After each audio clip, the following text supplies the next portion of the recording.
중국이 도쿄 한복판에서 VIP 승무원 7명을 삭제하려 했습니다. 새벽 4시 대사관 앞에는 경찰이 막아섰고 감시조는 뒤를 쫓고 있었죠. 잡히면 끝이었습니다. 이름도 기록도 존재 자체가 사라지는 겁니다. 그런데 정확히 4시 5분 한국 대사관 문이 열렸습니다. 소름 끼치는 건 한국이 이름까지 알고 기다리고 있었다는 겁니다. 대체 누가 미리 연락한 걸까요? 이야기 시작에 앞서 구독과 좋아요 부탁드립니다. 여러분의 관심이 더 좋은 콘텐츠를 만드는 큰 힘이 됩니다. 2025년 10월 새벽 4시 17분이었습니다. 도쿄 한복판 한국 대사관 정문 앞에서 저는 젖은 코트를 움켜쥐고 서 있었죠. 비가 쏟아지고 있었고 심장은 터질 것처럼 뛰었습니다. 등 뒤로는 택시가 급정거하며 남긴 타이어 자국이 아스팔트 위에 검게 새겨져 있었고 제 앞에는 일본 경찰 2명이 길을 막고 서 있었습니다. 그 순간 저는 깨달았습니다. 이건 단순한 탈출이 아니라 목숨을 건 도박이라는 것을요. 제 이름은 린샤오이, 29살 중국 국적의 여자입니다. 저는 이 순간이 오기까지 얼마나 많은 밤을 떨며 보냈는지 모릅니다. 경찰이 한 발짝씩 다가오는 그 순간 제 귀 속 이어피스가 진동했습니다. 분명히 꺼둔 휴대폰이었는데 그 안에서 목소리가 흘러나왔습니다.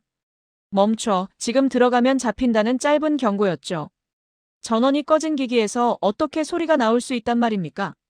저는 공포에 질려 본능적으로 뒤를 돌아봤습니다. 맞은편 호텔 창문에 빨간 점 하나가 박혀 있었습니다. 레이저 조준점이었죠. 그 점이 천천히 움직이기 시작했습니다. 호텔 창문에서 제 이마로 마치 사냥감을 겨누듯 정확하게 옮겨오고 있었습니다. 차가운 빗줄기가 제 뺨을 때렸고 코트 안으로 스며든 물기가 등줄기를 타고 흘러내렸습니다. 저는 그 순간 세상이 멈춘 것 같은 착각에 빠졌습니다. 경찰의 구두 소리가 점점 가까워지고 빨간 점은 제 이마 한가운데를 찍고 있었죠. 숨이 막혔습니다. 다리가 후들거렸습니다. 하지만 저는 움직일 수 없었습니다. 뒤로 가면 레이저가 있고 앞으로 가면 경찰이 있었으니까요. 그때였습니다. 대사관 철문에서 철컥 소리가 났습니다. 문이 열리려는 찰나 저는 깨달았습니다. 이건 실종이 아니라 삭제의 시작이라는 것을요. 제가 여기서 잡히면 저는 그냥 사라지는 겁니다. 서류상으로도 기억 속에서도 이 세상 어디에서도 제 이름은 지워질 것이었습니다. 문이 닫히면 우리 이름도 지워진다는 말을 저는 그제야 온몸으로 이해했습니다. 어떻게 제가 이런 상황까지 오게 되었는지 그 이야기를 해드려야 할 것 같습니다. 저는 원래 평범한 사람이었습니다. 상하이에서 태어나고 자랐고 어릴 때부터 비행기를 좋아했습니다. 창문 너머로 보이는 구름 위의 세상이 그렇게 아름다울 수가 없었거든요. 그래서 저는 항공사 객실 승무원이 되었습니다. 일본어와 영어를 열심히 공부했고 승객들에게 미소 짓는 법을 배웠습니다. 제 미소가 좋다고들 했습니다.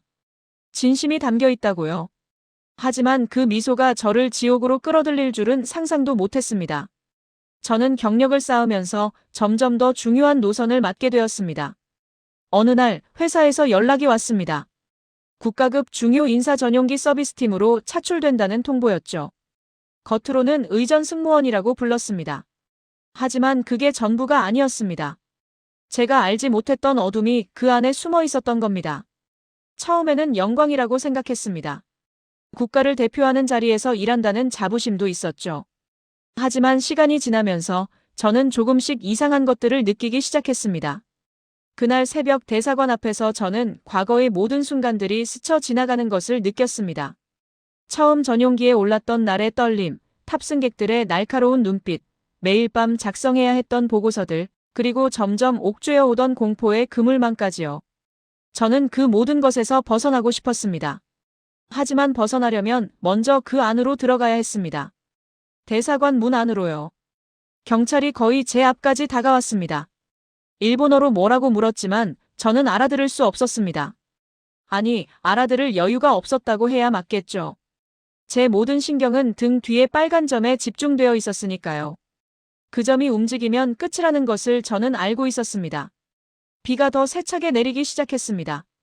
하늘마저 저를 숨겨주려는 것 같았습니다. 저는 그 순간 가장 싫어하던 나라를 떠올렸습니다. 한국이었죠. 제가 왜 한국을 싫어했는지는 나중에 말씀드리겠습니다. 하지만 아이러니하게도 제 목숨을 살릴 수 있는 유일한 곳이 바로 그 한국 대사관이었습니다. 세상이 이렇게 잔인한 농담을 던질 줄이야. 저는 쓴웃음을 지었습니다. 아니, 웃을 여유도 없었습니다. 그저 살고 싶었습니다. 철문이 다시 한번 철컥 소리를 냈습니다. 열리고 있었습니다. 4시 5분이었습니다. 정확히 약속된 시간이었죠. 저는 그때 알지 못했습니다. 그 문이 왜 딱 그 시간에 열렸는지, 누가 저를 기다리고 있었는지, 그리고 제 주머니 속 꺼진 휴대폰이 왜 진동했는지를요. 모든 것은 나중에야 밝혀질 퍼즐 조각들이었습니다. 저는 한 발짝을 내딛었습니다. 경찰이 손을 뻗어 제 팔을 잡으려는 찰나 대사관 문 안에서 누군가가 나왔습니다. 그 순간 제 인생의 방향이 완전히 바뀌었습니다. 문이 열렸습니다. 저는 들어갔습니다. 하지만 이것은 끝이 아니라 시작이었습니다. 제가 어떻게 여기까지 오게 되었는지 그 이야기를 지금부터 들려드리겠습니다. 이 모든 것은 제가 의전 승무원이라는 이름표를 달았던 그날부터 시작되었습니다. 의전 승무원이라는 직함은 화려하게 들렸습니다. 국가급 중요 인사들을 모시는 전용기에서 일한다니 주변 사람들은 부러워했죠. 부모님도 자랑스러워하셨습니다. 하지만 그 화려함 뒤에 숨겨진 진실을 알게 되기까지는 그리 오랜 시간이 걸리지 않았습니다. 제가 처음 전용기에 올랐던 날, 저는 상급자에게서 특별한 지시를 받았습니다. 탑승객들의 동선을 기억하라는 것이었죠. 처음에는 서비스 품질 향상을 위한 것이라고 생각했습니다. 어떤 손님이 어떤 음료를 좋아하는지, 언제 화장실에 가는지, 그런 것들을 파악하면 더 좋은 서비스를 제공할 수 있으니까요. 하지만 요구는 점점 더 구체적으로 변해갔습니다. 탑승객의 표정 변화를 관찰하라는 지시가 내려왔습니다. 누구와 대화할 때 미소를 짓는지, 누구를 볼 때 눈빛이 흐려지는지까지 기억해야 했죠. 식사량도 중요했습니다. 평소보다 적게 먹으면 보고해야 했고, 평소보다 많이 먹어도 보고해야 했습니다. 대화 중에 나온 키워드들을 메모하라는 지시도 있었습니다.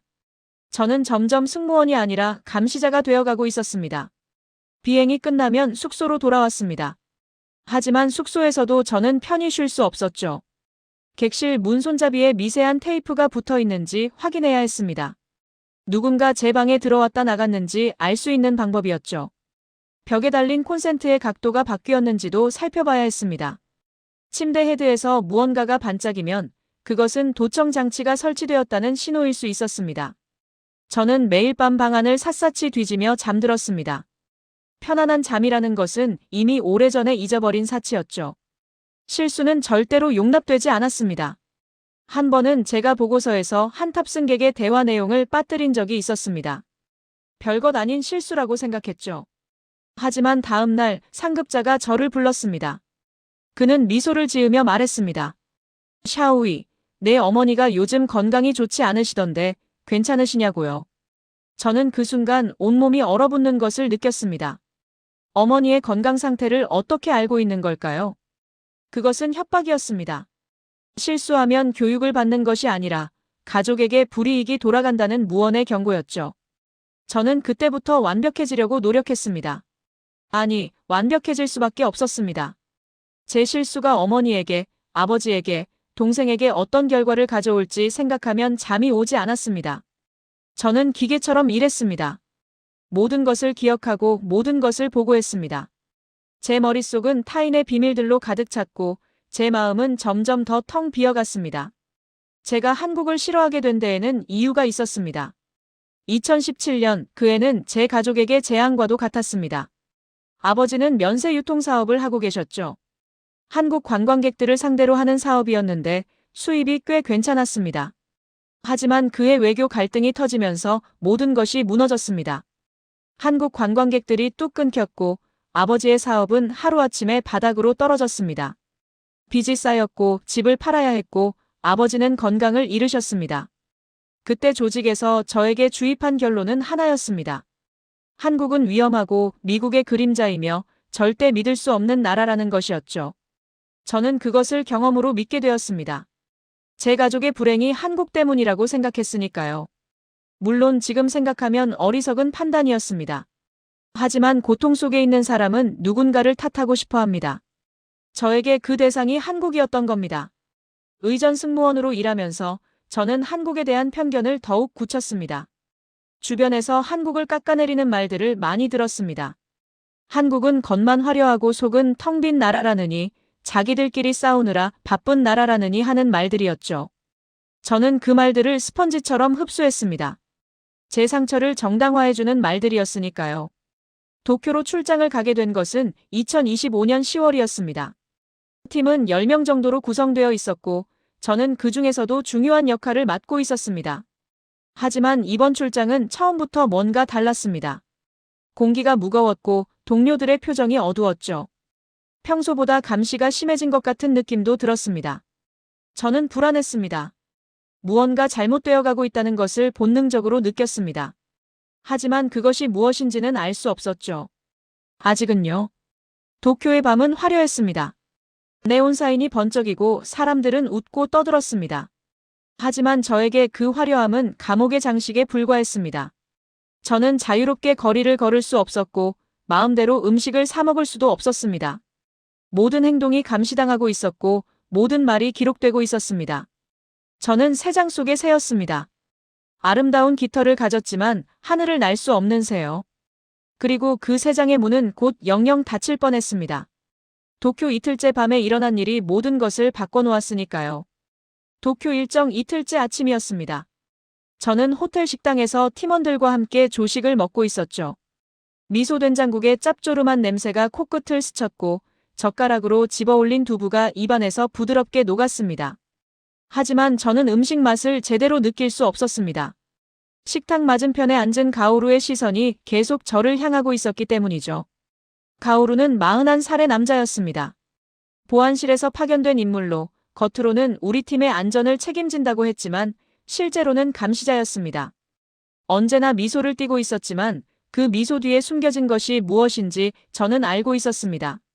그날 아침 가오루가 입을 열었습니다. 오늘부터 너희는 서로 말을 줄여라. 호텔도 전장이라고 했습니다. 전장이라는 단어가 귀에 박혔습니다. 우리는 어디에 와 있는 걸까요? 일본의 수도 한복판인데 왜 전장이라는 말이 나오는 걸까요? 저는 고개를 숙이고 밥을 떠먹었습니다. 질문은 허용되지 않았으니까요.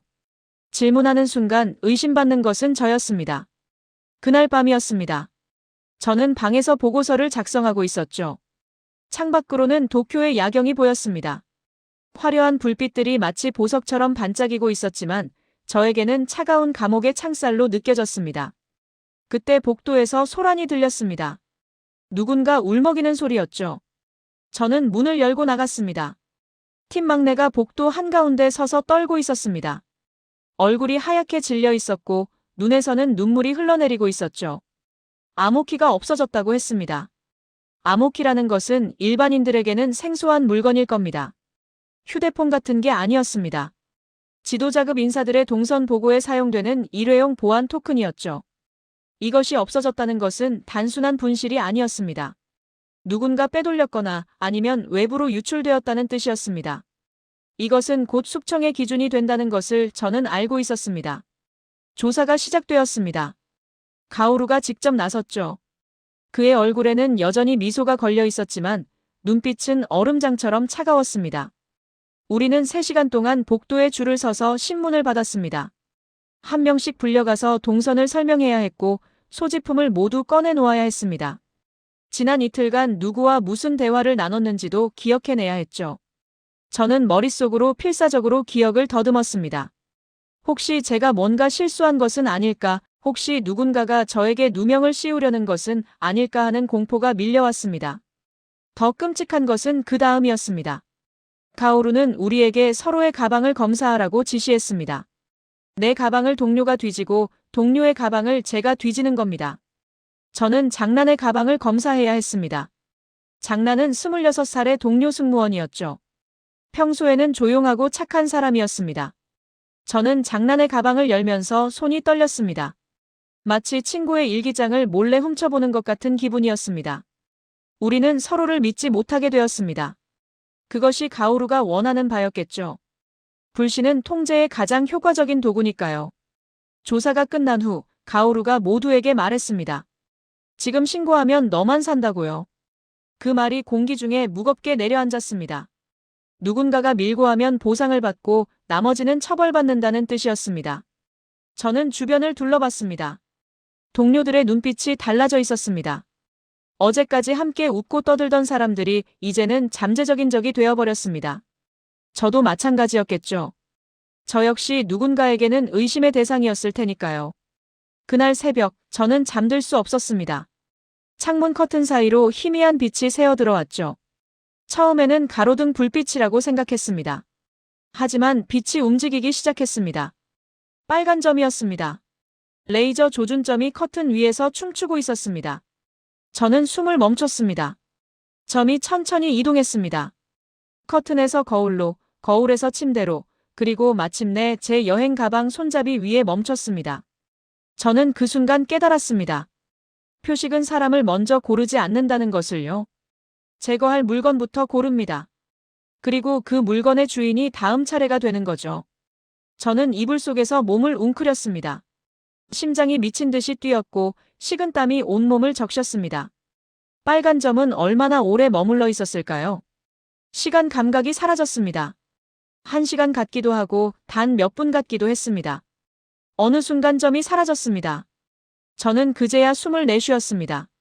하지만 안심할 수 없었죠. 점은 분명히 돌아올 것이었습니다. 그리고 다음번에는 가방이 아니라 제 이마 위에 찍힐지도 모른다는 공포가 저를 짓눌렀습니다. 다음 날 아침, 저는 더 끔찍한 광경을 목격하게 됩니다. 다음 날 아침이 밝았습니다. 저는 뜬 눈으로 밤을 새운 터라 눈이 퉁퉁 부어 있었죠. 세면대에서 찬물로 얼굴을 씻고 복도로 나왔습니다. 팀원들이 하나둘씩 모이고 있었는데 뭔가 이상했습니다. 한 명이 보이지 않았습니다. 막내였죠. 어젯밤 암호키 분실로 울먹이던 그 막내가 없었습니다. 저는 막내의 방 앞으로 갔습니다. 문이 열려 있었습니다. 안으로 들어가 보니 침대가 완벽하게 정리되어 있었습니다. 이불은 팽팽하게 펴져 있었고 베개는 정확히 중앙에 놓여 있었죠. 짐이 없었습니다. 화장품도 옷도 심지어 머리끈 하나도 남아있지 않았습니다. 저는 등골이 서늘해지는 것을 느꼈습니다. 마치 그 방에 처음부터 아무도 살지 않았던 것처럼 보였습니다. 막내는 어디로 간 걸까요? 저는 복도로 뛰쳐나왔습니다. 동료들의 얼굴도 하얗게 질려 있었습니다. 모두가 같은 것을 보았고 같은 것을 느끼고 있었죠. 하지만 아무도 입을 열지 않았습니다. 입을 여는 순간 다음 차례가 될 수도 있다는 것을 알고 있었으니까요. 그때 가오루가 나타났습니다. 여느 때와 다름없이 미소를 띠고 있었죠. 그 미소가 저는 너무 무서웠습니다. 가오루는 담담하게 공지했습니다. 막내는 건강 문제로 먼저 귀국했다. 질문은 금지라고요. 건강 문제라고요. 어젯밤까지 멀쩡하던 사람이 새벽 사이에 건강 문제로 귀국했다니 누가 그 말을 믿겠습니까? 하지만 저는 고개를 끄덕였습니다. 다른 동료들도 마찬가지였죠. 우리는 모두 고개를 끄덕이며 아무 일도 없었다는 듯 행동해야 했습니다. 그때부터 팀 분위기는 완전히 달라졌습니다. 지옥이라고 해도 과언이 아니었죠. 밥을 먹을 때도 이동할 때도 서로를 경계하는 눈빛이 느껴졌습니다. 누가 암호키를 훔쳤을까요? 누가 막내를 팔아넘겼을까요? 혹시 이 모든 것이 충성심을 시험하기 위한 가짜 탈출 계획인 건 아닐까요? 온갖 의심이 머릿속을 맴돌았습니다. 저는 누구도 믿을 수 없었고 누구에게도 믿음을 줄 수 없었습니다. 저는 처음으로 탈출이라는 단어를 떠올렸습니다. 이곳을 벗어나야 한다고 생각했죠. 하지만 곧 그 생각을 스스로 부정했습니다. 가족이 인질이라는 것을 저는 너무나 잘 알고 있었으니까요. 제가 도망치면 어머니가, 아버지가, 동생이 어떻게 될지 상상하기조차 두려웠습니다. 저는 새장 속에 갇힌 새가 창살을 물어뜯어봤자 부리만 부러지는 것처럼 탈출이라는 생각 자체를 포기해야 했습니다. 그날 밤이었습니다. 저는 방 청소를 하다가 카펫 아래에서 뭔가를 발견했습니다. 얇은 카드 한 장이었죠. 처음에는 이전 투숙객이 흘린 것이라고 생각했습니다. 하지만 카드를 집어들고 자세히 보니 앞면에는 호텔 로고가 있었고 뒷면에는 아주 작은 글씨가 적혀 있었습니다. 손톱만 한 크기의 문장이었습니다. 영어로 적혀 있었는데 스완 7, 새벽 4시 5분, 게이트라고 되어 있었죠. 스완, 백조라는 뜻이었습니다. 하지만 왜 백조일까요? 새벽 4시 5분은 또 무엇을 의미하는 걸까요? 게이트는 어디를 말하는 걸까요? 저는 심장이 두근거렸습니다. 이것은 누군가가 외부에서 던진 단서였습니다. 하지만 누가, 왜 저에게 이런 것을 남겼을까요? 혹시 함정일 수도 있지 않을까요? 저는 카드를 손에 쥔 채 한참을 고민했습니다. 버려야 할까요? 아니면 간직해야 할까요? 결국 저는 카드를 속옷 안쪽에 숨겼습니다. 이것이 함정이든 기회든 일단 가지고 있기로 했습니다. 그 후로 며칠이 흘렀습니다. 분위기는 점점 더 살벌해졌죠. 가오루의 감시는 더욱 촘촘해졌고 동료들 사이의 불신은 극에 달했습니다.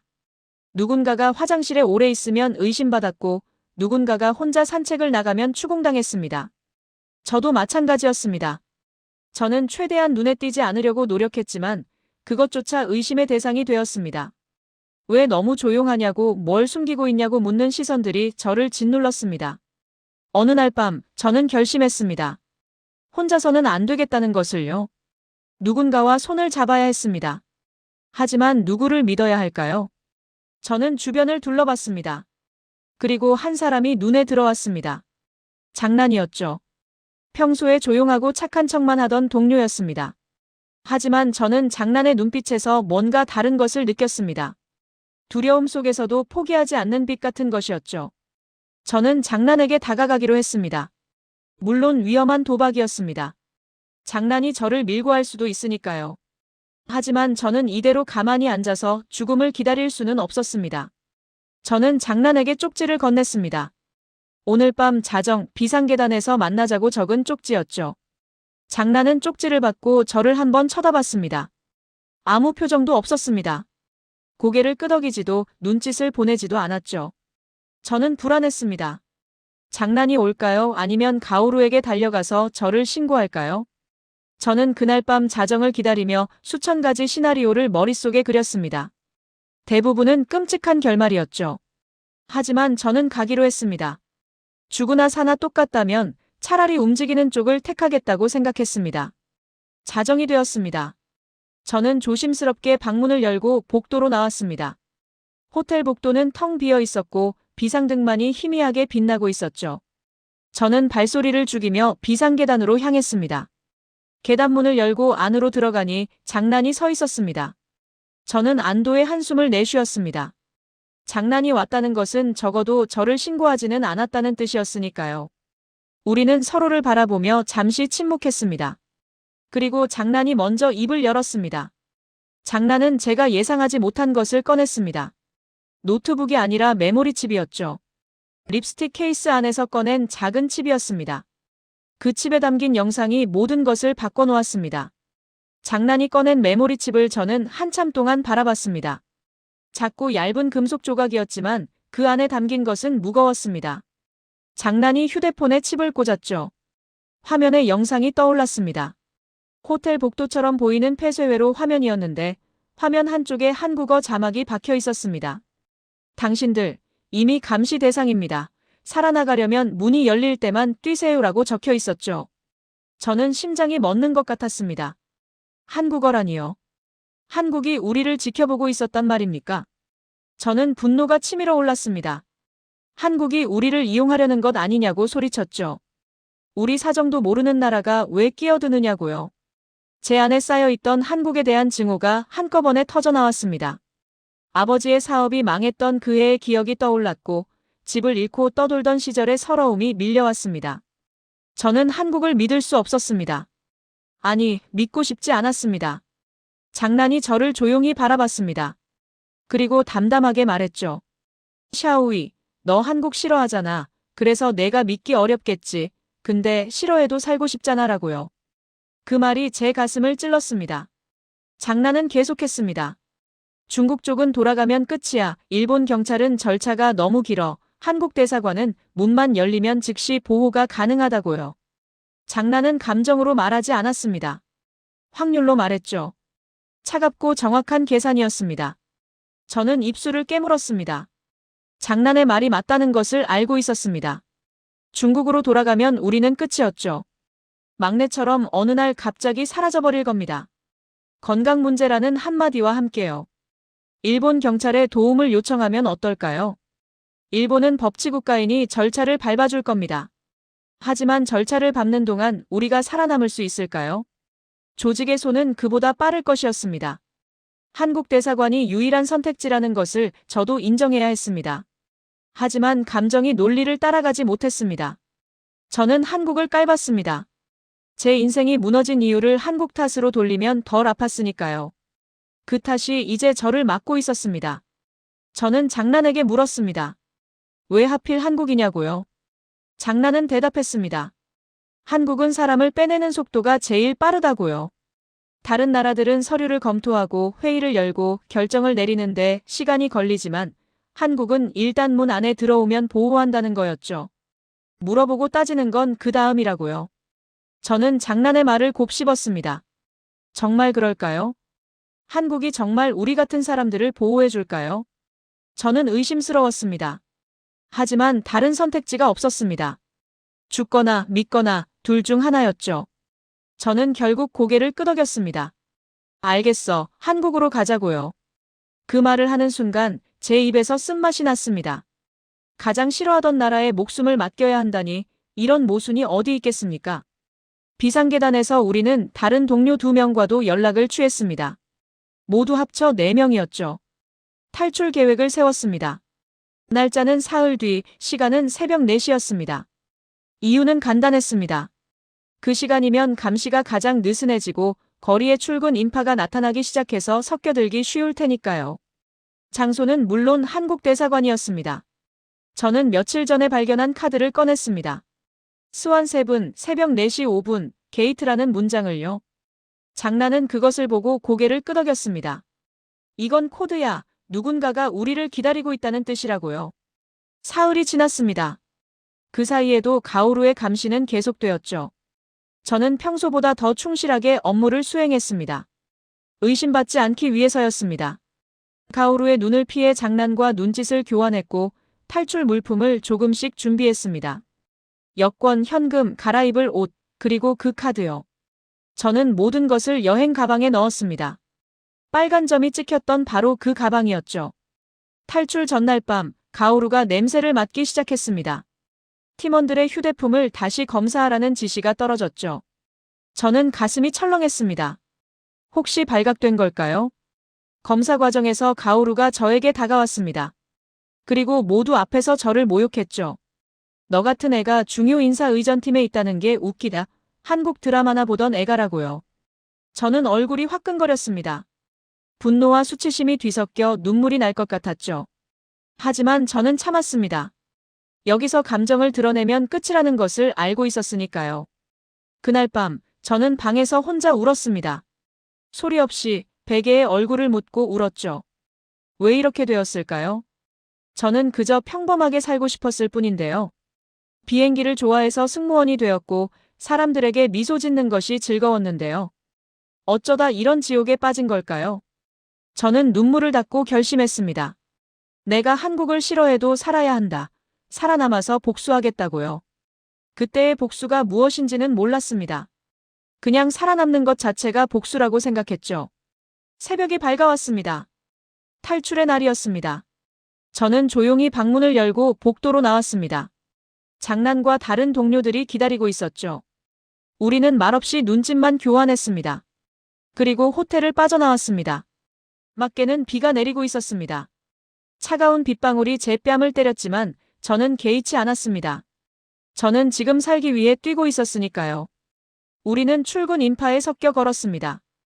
우산을 쓴 사람들 사이로 스며들며 최대한 눈에 띄지 않으려고 노력했죠. 택시 승강장이 보였습니다. 저는 손을 들어 택시를 잡았습니다. 그리고 그 택시에 타는 순간 모든 것이 틀어지기 시작했습니다. 택시 문을 열고 안으로 들어가는 순간 저는 뭔가 이상함을 느꼈습니다. 택시 안에서 나는 냄새가 달랐죠. 일반 택시 특유의 방향제 냄새가 아니라 뭔가 무겁고 차가운 공기가 감돌았습니다. 저는 운전석을 봤습니다. 기사의 귀에 이어폰이 꽂혀 있었죠. 일반 이어폰이 아니었습니다. 작고 육중한 업무용 같은 것이었습니다. 기사의 손목에는 무전기 자국 같은 것이 희미하게 남아 있었고 백미러를 통해 저를 바라보는 눈빛이 심상치 않았습니다. 저는 그 순간 깨달았습니다. 이건 일반 택시가 아니라는 것을요. 신고가 아니라 인수인계였습니다. 누군가가 우리를 팔아넘긴 것이었죠. 저는 공포에 질렸지만 내색하지 않으려고 노력했습니다. 옆에 앉은 장난의 손을 슬쩍 잡았죠. 장난의 손도 떨리고 있었습니다. 장난이 작은 목소리로 속삭였습니다. 우리 중에 누가 연락했지라고요.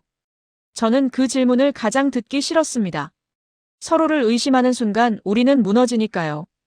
저는 정신을 가다듬었습니다. 그리고 처음으로 리더처럼 말했죠.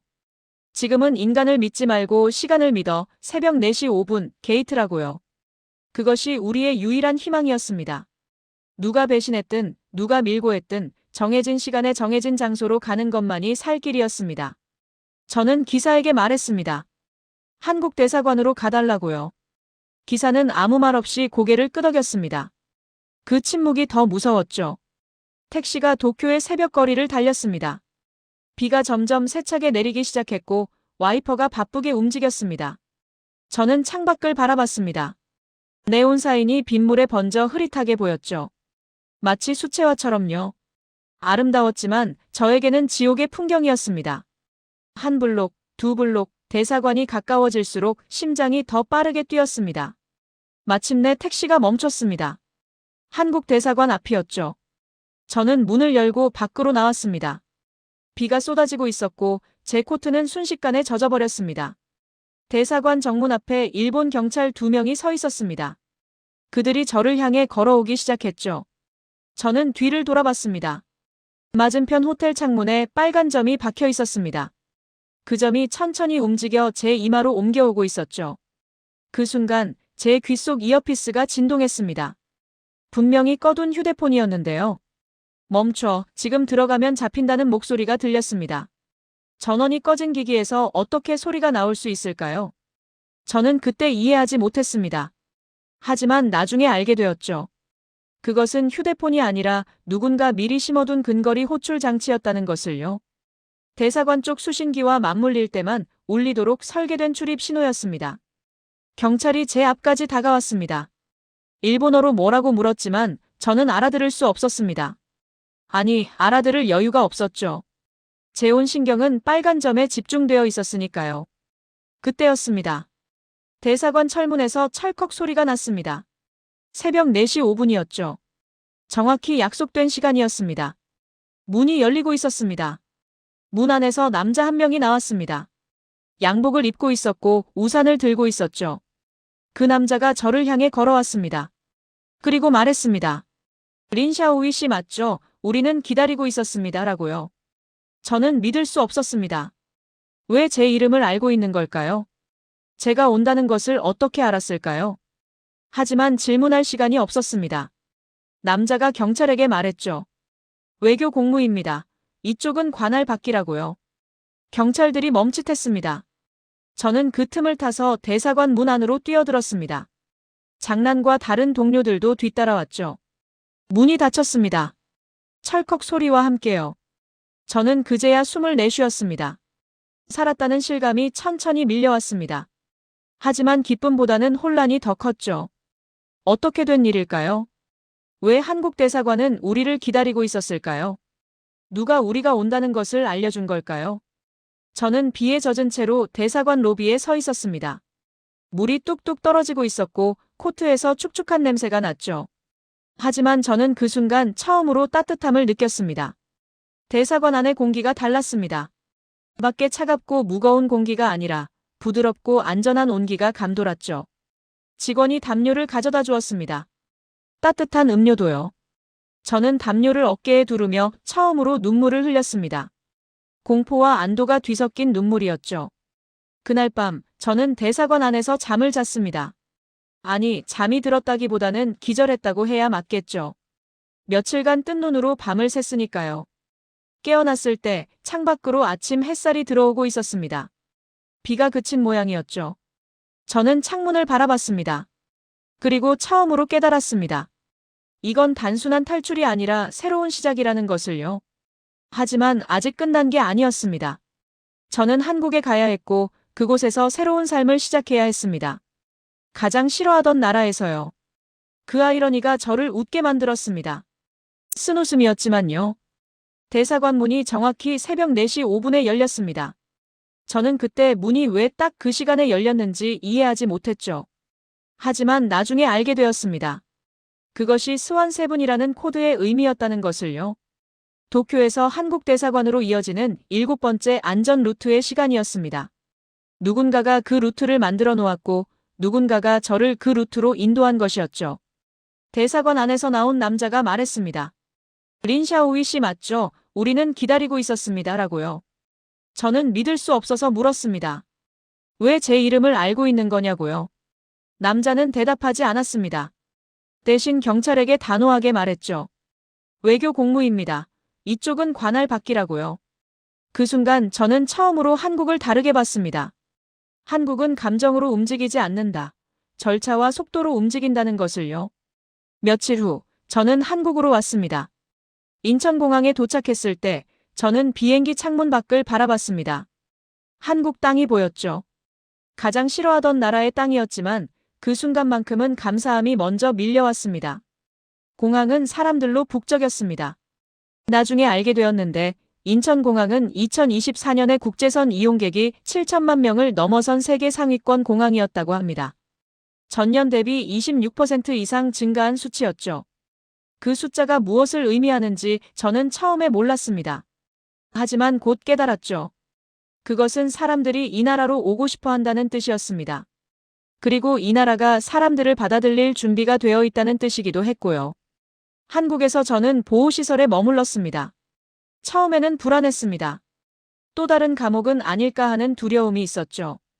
하지만 시설에 도착해서 방에 들어갔을 때 저는 놀랐습니다. 창문이 있었거든요. 그것도 직접 열리는 창문이었습니다. 저는 창문 손잡이를 잡고 돌려봤습니다. 창문이 열렸죠. 바깥 공기가 들어왔습니다. 저는 멍하게 웃었습니다. 창문이 열린다고요? 직접 열 수 있다고요? 그것이 왜 그렇게 감격스러웠는지 설명하기 어렵습니다. 지난 몇 년간 저는 창문을 열어본 적이 없었습니다. 호텔에서도 숙소에서도 창문은 언제나 잠겨 있었죠. 열면 안 되는 것이었습니다. 하지만 여기서는 달랐습니다. 창문을 열고 싶으면 열 수 있었고 닫고 싶으면 닫을 수 있었죠. 그 작은 자유가 저에게는 온 세상을 얻은 것처럼 느껴졌습니다. 보호시설에서 지내면서 저는 한국 뉴스를 보기 시작했습니다. 처음에는 그냥 무료함을 달래려고 본 것이었죠. 하지만 점점 관심이 생겼습니다.